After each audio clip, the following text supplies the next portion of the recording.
విదేశాలలో ఉద్యోగ అవకాశాలు కల్పిస్తామని ఎవరిని మోసం చేయలేదని మూసారాబాగ్ విసాస్ విజన్ కన్సల్టెన్సీ నిర్వాహకులు డాక్టర్ రఘువీర్ రెడ్డి అన్నారు.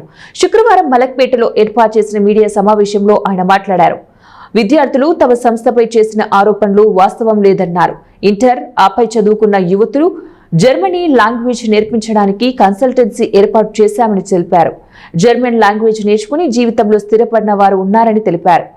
అనతి కాలంలోనే ప్రజల్లో గుర్తింపు సంపాదించుకున్న తమ కన్సల్టెన్సీ పేరును అబాజుపాలు చేయడం కోసం అమీర్పేటలోని ఓ సంస్థ నిర్వాహకులు విద్యార్థులను తప్పుదోవ పట్టించారన్నారు.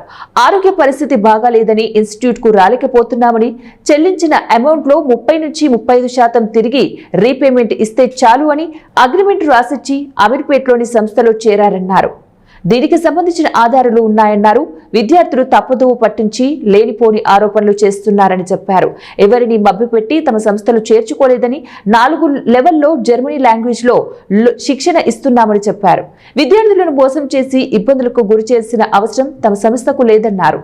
ఎందుకంటే వాళ్ళు ఆ సంస్థ కబంధ హస్తాల్లో ఇరుక్కుని తెలియకుండా వాళ్ళు తప్పుదోవలో వెళ్తున్నారు. దానికి నేను చాలా చింతిస్తున్నాను. అదేవిధంగా నా మీడియా మిత్రులకు నేను చెప్పదలుచుకుంది ఏంటంటే, నిన్న టెలికాస్ట్ అయిన లైవ్లో కొన్ని శాటిలైట్ ఛానల్స్లో, కొన్ని యూట్యూబ్ ఛానల్స్లో నా పైన ఆరోపణలు వచ్చాయి. నేను ఇలా వీసాలు ఇస్తానని, అదని ఇదని, ఎంప్లాయ్మెంట్ ఆపర్చునిటీ ఇస్తానని చెప్పేసి అన్ని ఎన్నో రకాలుగా రాసుకున్నారు. ఎవరికి ఇష్టం వచ్చినట్టు రాసుకున్నారు. ఓన్లీ అది 1 సైడెడ్ వర్షన్. నా మీడియా మిత్రులకు నేను చెప్పేది ఏంటంటే, నిజ నిజాలు తెలుసుకుని ఏది న్యాయం ఏది అన్యాయం అనేది తెలుసుకోకుండా నేను వేడుకునేది వాళ్ళని ఏంటంటే, రిక్వెస్ట్ చేసే వాళ్ళకి ఇలా టెలికాస్ట్ చేయకండి.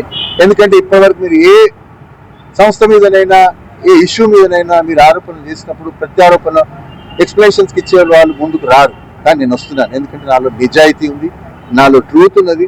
నేను స్టూడెంట్స్ కోసము నాకు పెద్ద ప్యాషన్. వీళ్ళకి స్టూడెంట్స్ బాగుపడాలి, మంచి పేరు తెచ్చుకోవాలని, మంచి మంచి టీవీల్లో, తర్వాత ప్రింట్ మీడియాలో హెడ్లైన్స్లో ఆంధ్రాలో పోతే నాకు నీరాజనం పలికి స్టూడెంట్స్కి ఇట్లాంటి ఆపర్చునిటీ వచ్చింది. హెడ్లైన్స్లో, పేపర్స్లో ఇచ్చారు. నేను ప్రొవైడ్ చేస్తున్న ఆపర్చునిటీస్. కానీ నేను చాలా చింతిస్తున్నాను, చాలా బాధపడుతున్నాను. ఇలాంటి ఏదో సంస్థ వాళ్ళ సొంతం కొరకు నాలాంటి సంస్థ పెట్టుకుని కొత్తగా అతను వ్యాపారం జరుగుతలేదని చెప్పేసి, నేను హైయెస్ట్ స్పీడ్లో గ్రో అవుతున్నానని చెప్పేసి నేను సంస్థ స్థాపించి 1.5 years అయింది. దాని తర్వాత నేను ఒక 8 months 10 months నుంచి చాలా మార్నింగ్ 10 గంటల నుంచి నైట్ 10 గంటల వరకు కూర్చుని నేను నా ఫ్యామిలీ కష్టపడి ఈ సంస్థను నిలబెట్టుకున్నాం. ఒక చిన్న బేబీ లాగా మేము దీన్ని రేరప్ చేశాం. ఏమైంది, సంస్థని మొత్తం కుప్పగూల్చేశారు. నాకు ఎంతో డిఫెమేషన్, నా క్యారెక్టర్ మీద అసాసినేషన్ జరిగింది. కాబట్టి నేను మా మీడియా మిత్రులకు తెలియజెప్పేది ఏంటంటే, నాకు న్యాయం చేయండి. నేను ఏ తప్పు చేయలేదు. వాళ్ళు ఏం చెప్తున్నారు, మీరు సంస్థ జర్మన్ సంస్థ అంటున్నారు, నేను 4 లెవెల్ నేర్పిస్తాను, దాని తర్వాత మీకు అవకాశం ఉంటే మీరు చూసుకోండి అని చెప్పాను. నాది only institute, German language institute. నా బాధ్యత ఏంది, 4 levels వరకు A1 A2 B1 B2 వరకు నేర్పించాలి. నేను B1 వరకు నేర్పించాను.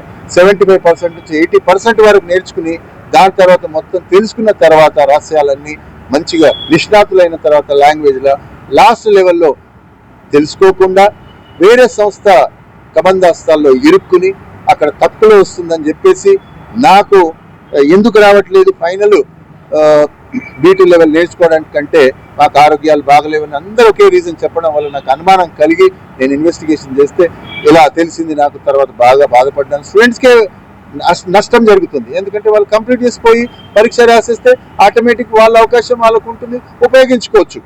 అది వదిలేసేసుకుని తక్కువలో వస్తుందని చెప్పేసి కొంతమందిని స్టూడెంట్స్ని వాళ్ళు సంస్థ వాళ్ళు ఒక ఏజెంట్లుగా తయారు చేసి మా 2వ బ్యాచ్ని 3వ బ్యాచ్ని కూడా ఇన్ఫ్లుయెన్స్ చేసి నన్ను ఇంకా నష్టపరచాలి, పూర్తిగా నా సంస్థను